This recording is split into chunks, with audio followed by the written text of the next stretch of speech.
హ్మ్. ఒడ్లకు గాని, మక్కలు గాని, పత్తి గాని హ్మ్. రైతు బంధు ఇచ్చే పైసలు నిజంగా ఎవడైతే వ్యవసాయం చేస్తున్నాడో వాని జేబులోకి పోతాయి. హ్మ్.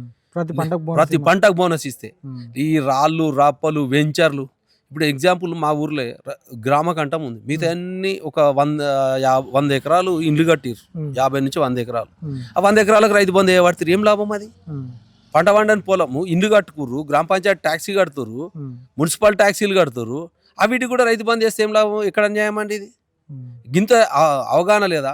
ఊర్లలో వీఆర్ఓ లేరు. వీఆర్ఓ ఉంటే ఏ పట్టా నంబర్ ఇల్లు కట్టిండు, ఏ పట్టా నంబరు పంట పండింది అనే రిపోర్ట్ తీసుకోవాలి. అగ్రికల్చర్ వీఆర్ఓ ఉంటే హ్మ్. బీడేముంది, గుట్టలు ఏడున్నాయి, రాళ్ళు ఏడున్నాయి అని పటవారి గారు రిపోర్ట్ ఇస్తాడు. హ్మ్. రిపోర్ట్లో తప్పుడు రిపోర్ట్ ఇస్తే పటవారిని సస్పెండ్ చేయాలి. అప్పుడు గవర్నమెంట్‌కు పేరాన్ని వస్తది కదా! హ్మ్. ఒడ్లకు గాని, మక్కలు గాని, పత్తి గాని హ్మ్. రైతు బంధు ఇచ్చే పైసలు నిజంగా ఎవడైతే వ్యవసాయం చేస్తున్నాడో వాని జేబులోకి పోతాయి. హ్మ్. ప్రతి పంటకు ప్రతి బోనస్ పంటకు బోనస్ ఇస్తే. హ్మ్. ఈ రాళ్ళు, రప్పలు, వెంచర్లు ఇప్పుడు ఎగ్జాంపుల్ మా ఊర్లో గ్రామ కంఠం ఉంది. మిగతా అన్ని ఒక 100 ఎకరాలు ఇండ్లు కట్టిర్రు. హ్మ్. 50-100 ఎకరాలు. హ్మ్. ఆ 100 ఎకరాలకు రైతు బంధు ఏయబడితే ఏం లాభం అది? హ్మ్. పంట పండని పొలము ఇల్లు కట్టుకుర్రు, గ్రామ పంచాయతీ ట్యాక్సీ కడుతుర్రు, హ్మ్. మున్సిపల్ ట్యాక్సీలు కడుతుర్రు. వీటికి కూడా రైతు బంధు చేస్తే ఏం లాభం? ఎక్కడ న్యాయం అండి ఇది? హ్మ్. గింత అవగాహన లేదా?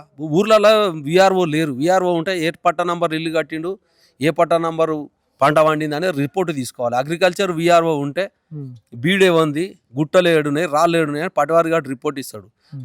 రిపోర్ట్లో తప్పుడు రిపోర్ట్ ఇస్తే పటవారిని సస్పెండ్ చేయాలి. అప్పుడు గవర్నమెంట్‌కు పేరాన్ని వస్తది కదా!